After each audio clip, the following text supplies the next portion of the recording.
Okay, you need to realize that I am going to quiz you after I'm done speaking, so you might as well pay attention now. Okay, raise your hand and stand really tall if you are of Japanese ancestry. Nobody? Come on. Really? Anata no namae wa nan desu ka?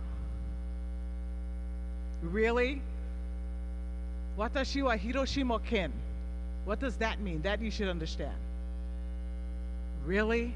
I'm really sad. Really sad. Okay, you can sit down.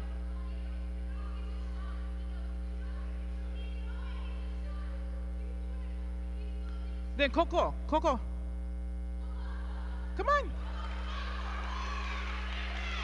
Get over here. All right. Okay, but you can just, ladies, you know, Japanese, we're very like quiet. I'm serious. It's just that I'm not pure Japanese. That's my problem. Okay? Come, sit down, you guys.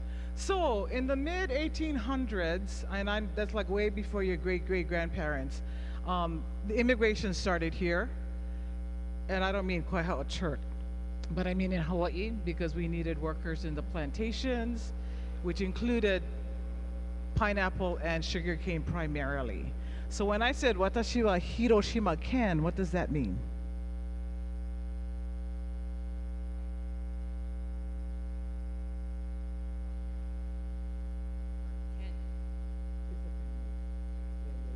So he got him, by the way.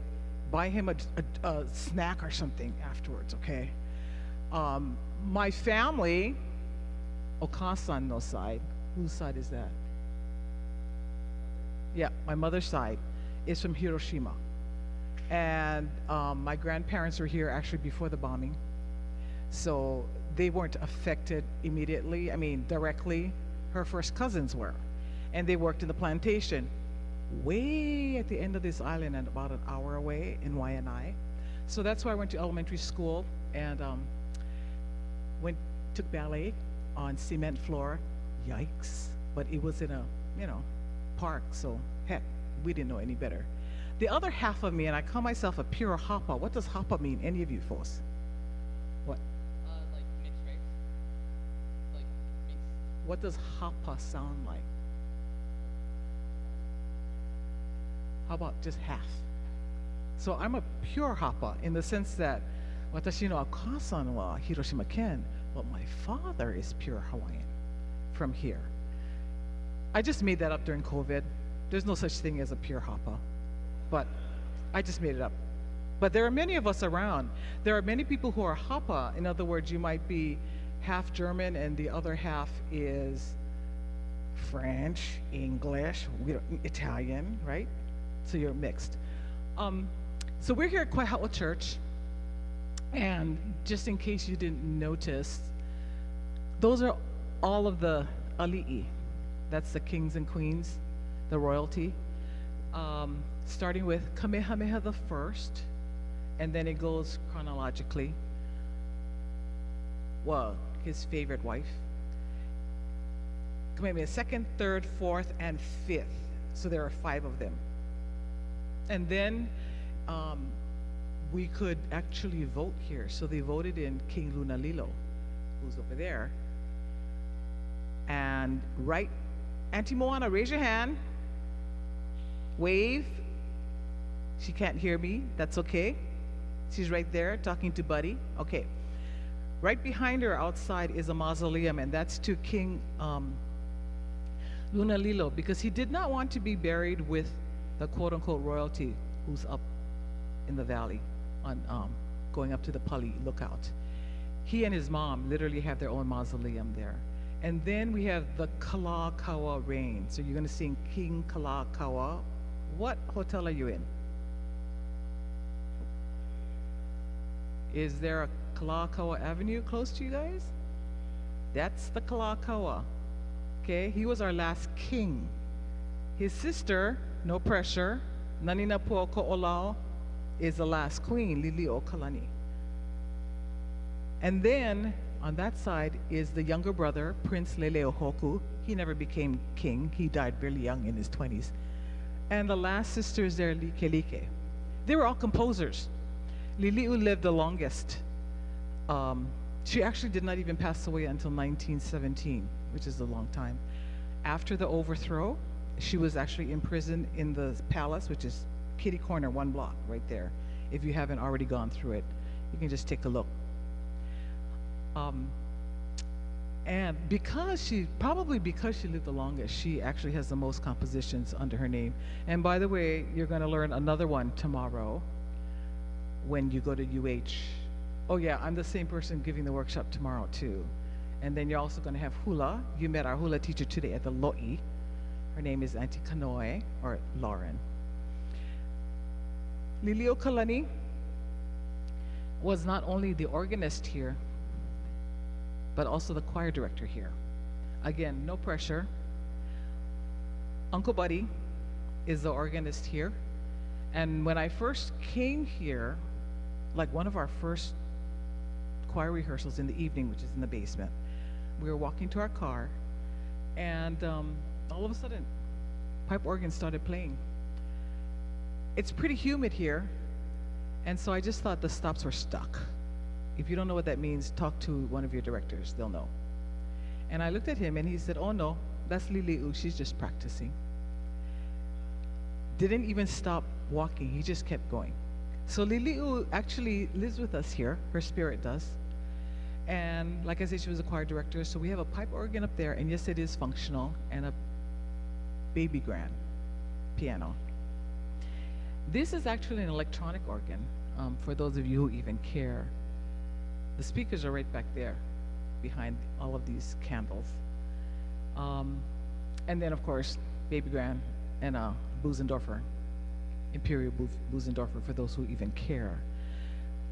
We still have, to this day, what we call Ali'i Sunday. What does Ali'i mean?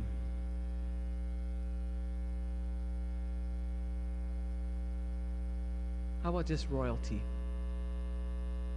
Back there is Lili'u, Ka'ahumanu, Ka'iolani. That young lady would have been the next queen had the United States not overthrown Hawaii. We won't go into that at all right now.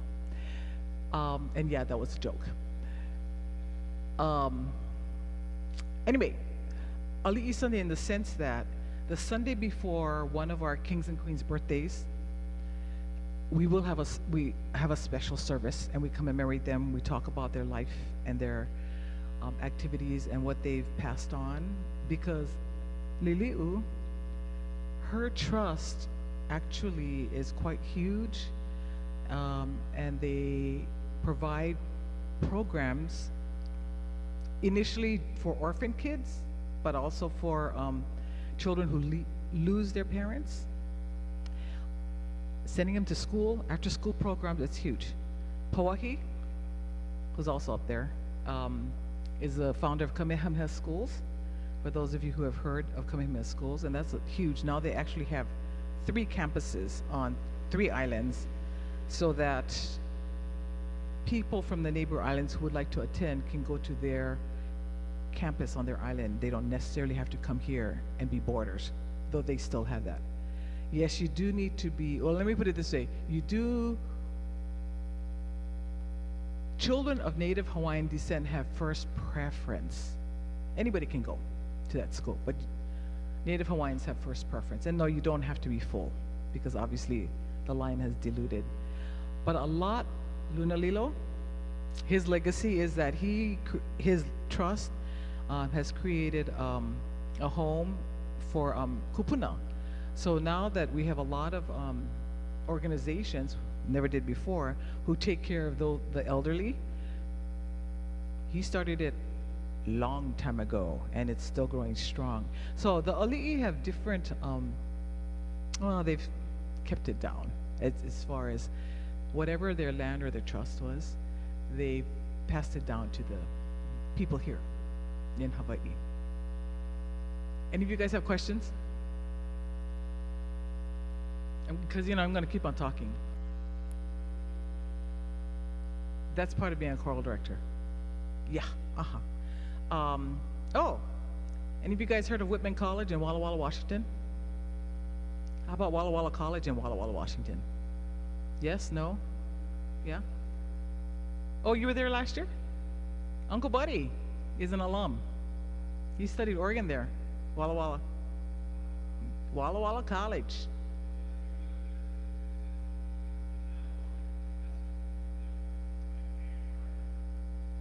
Did you hear that, buddy? You're gonna have to talk to him about that. That's pretty far. Yeah, yeah. And by we, I'm part of a committee. I'm just going to tell you real fast. There was a choral director here, Uncle David Kalama, from the 1930s through the 1960s, who his compositions, sacred anthems in Hawaiian, are almost 36 pure anthems. But in the 1930s, he started transcribing choruses from Mendelssohn's Elijah, and of course, the Messiah. So if you want to do "For unto us a child is born," we can do it in Hawaiian here.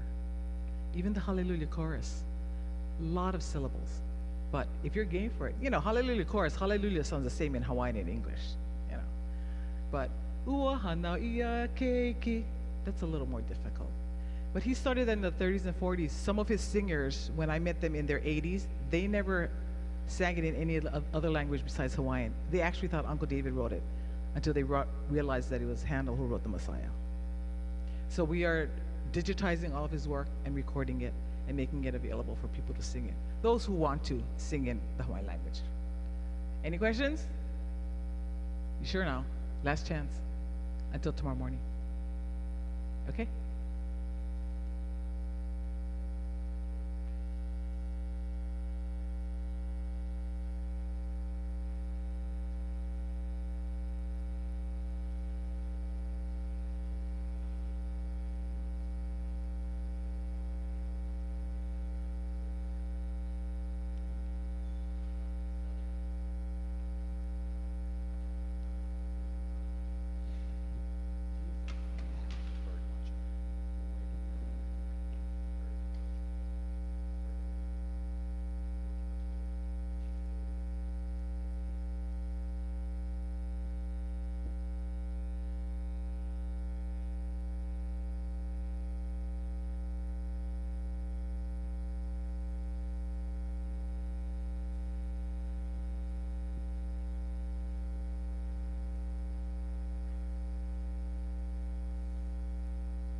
I'm going to tell you guys all of this story.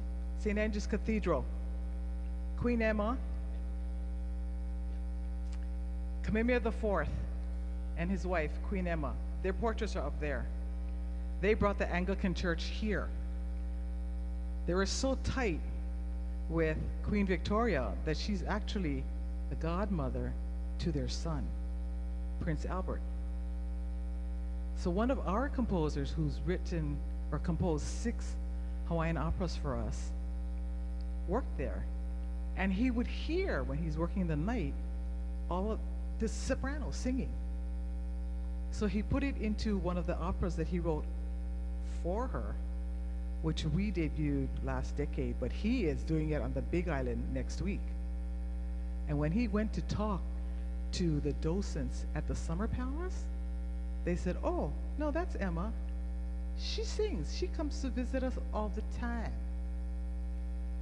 When I asked him, "Why are you writing an aria with a high C in it? You know these high school kids are going to sound awful." He goes, "Oh, I didn't write it. Emma wrote it." "Okay, it's all yours." I didn't make it up. I don't make up this stuff.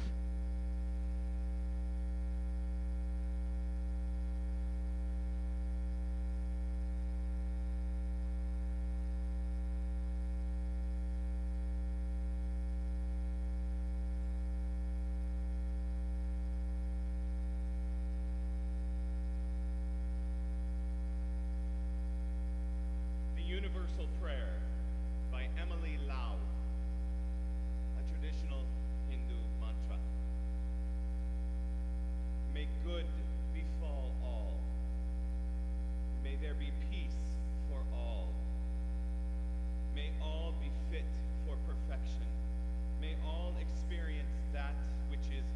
auspicious.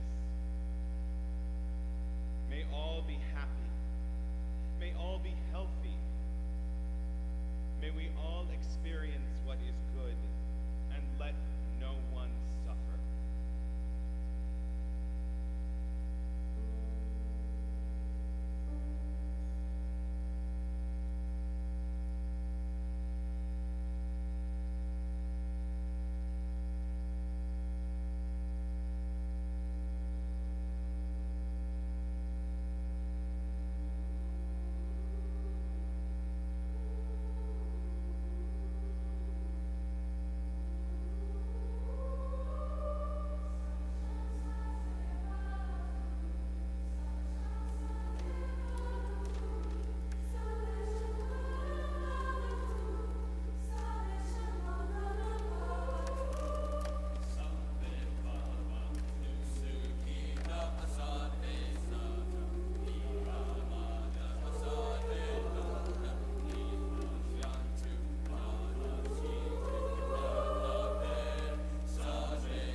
Thank you for welcoming us, and thank you for coming tonight. Any audience is a good audience. We're happy to sing for you and bring you some music from our side of the Pacific, as well as learning, even in our colonialist status, some of the wonderful music from here, and diving into the culture and learning more about this wonderful, wonderful place. We're going to continue with a song that is dear to us, Road Home.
members in a cappella.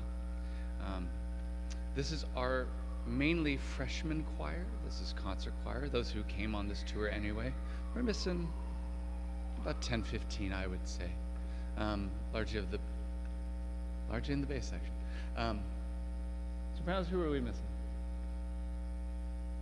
I don't know if we're missing anything. Oh, altos, who are we missing? Okay, so it's just the basses. Okay. And we'll sing a few songs for you. The first that I want to sing has been probably the most challenging that I've programmed for a freshman group. This is The Nightingale, written by English composer Thomas Wilkes.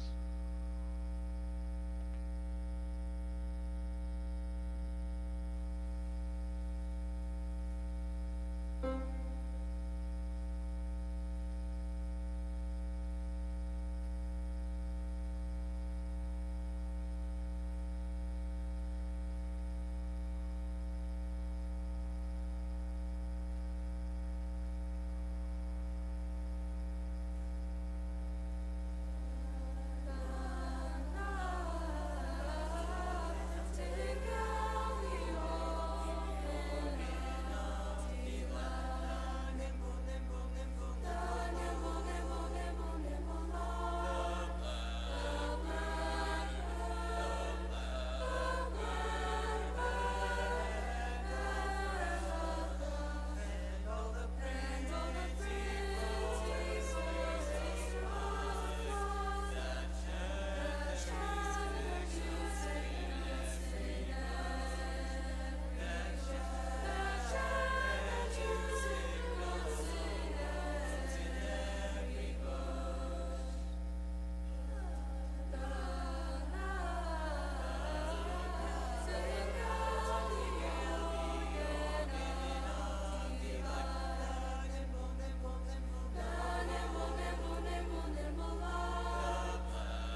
We have one for you left with consequences.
was our treble ensemble made up predominantly of 10th, 11th, and 12th graders. There's a freshman that snuck in there. It's fine.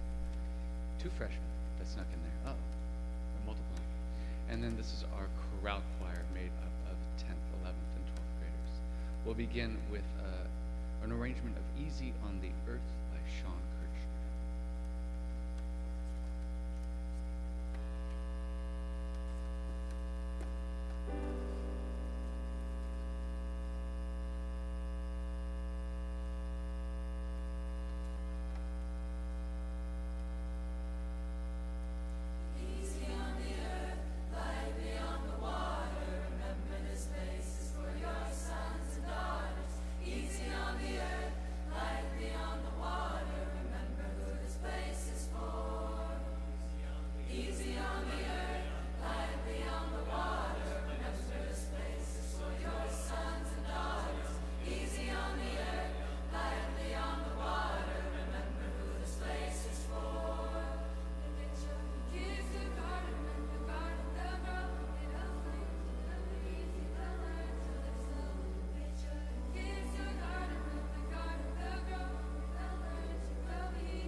Partial set of songs written by composer Eric Whitaker.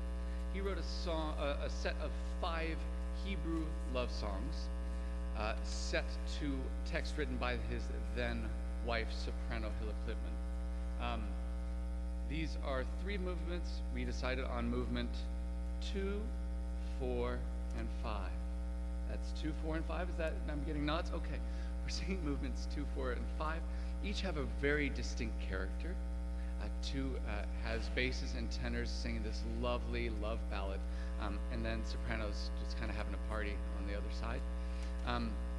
Movements 4 and 9. Movement 4 encapsulates what Whitaker deems the sound of snow to be, something not common here. And movement 5 is bringing love back to him. So these are 3 Hebrew love songs by Eric Whitaker.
Mo Shalamo Knatnim Noflim Mehashamaim.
Next song we will be singing is Mahalo Pi. Mahalo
one more for you tonight, and it's one that my dear friend Jeremy Wong took the time to teach and inspire and tell me the tradition behind. Otherwise, we wouldn't have done it. We've already been able to sing this with the chamber singers at University of Hawaii, Manoa, and we invite any of you that know this as well to come up and join us. This is Hawaii Aloha.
Thank you so much for coming tonight. Feel free to visit